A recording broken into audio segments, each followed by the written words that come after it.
Hey guys, how's it going on? This is Bits the Generation here with another episode of Real Talk, and I'm sorry this is a day late, but I was taking a break yesterday from everything. I literally did not change out of my pajamas, but I watched 3 movies, one of which I'll be doing an under 5 on. What? That's so wacky, doing a movie review instead of a game review. That's right, Alex, I stole your idea. Just kidding. But first, how was your weekend, guys? Mine was pretty good. I went to a Magic Draft. I pulled a Narset in my second pack. To give you, that's a $30 card. And I spent $15 on the game. Well, technically, I spent $15. I need to pay a friend back for the money. But I pulled a $30 card. So that was pretty great. Am I padding out the length of this episode? Yes. Okay, today I'll be talking about why I don't like the stuff that you don't like, or that you like. And I know that's very similar to a video that Total Biscuit did, but I'm too hipster for Total Biscuit to even be on my level, so, you know. So I was talking to a friend earlier, I don't remember, last week, and we were talking about Dark Souls 2, to be specific, and I had gotten it for my birthday a year ago, and I was playing it. I just didn't get the same connection that I did with Dark Souls. I had spent 60 hours on Dark Souls, loved every single minute of it, booted up Dark Souls 2, couldn't play it.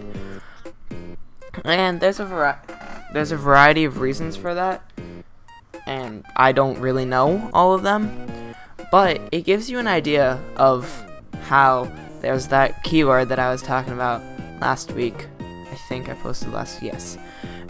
Objectivism in gaming, and it doesn't really belong in gaming, because I was playing a game that some of you might be familiar with called Nier, and it is a very fun game in my opinion. I've had a lot of fun playing it, despite some of the, let's just say, design choices that they took with one of the characters.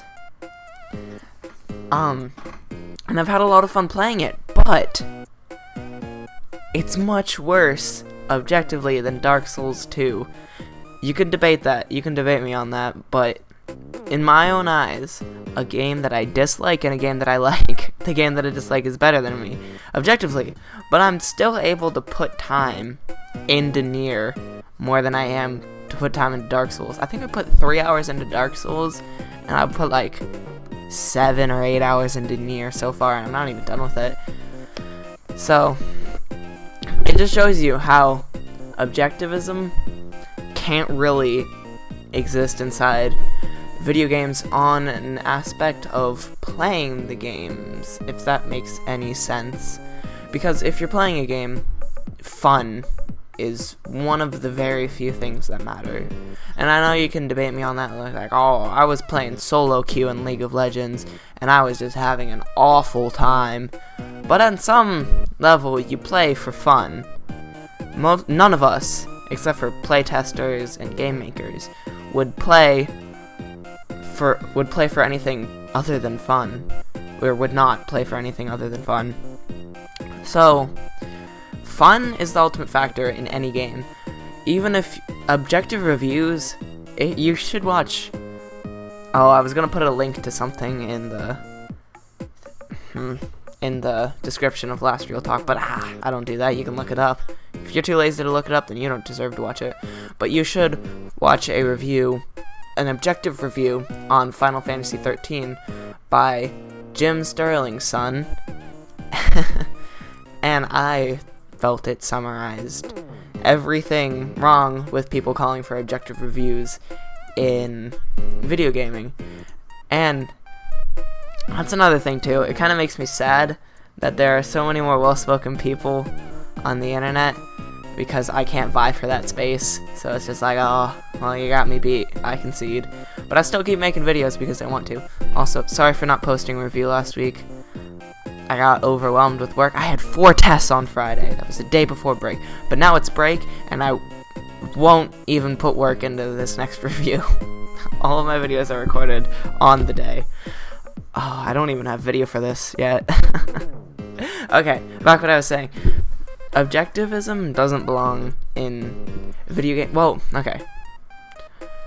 Objectivism does belong in video game to an extent, but when the extent is you're forcing yourself to play through a game because you know objectively it should be good, but when you play it it's not fun, then I think that is a bad choice, because forcing yourself to play a game and liking a game are two different things.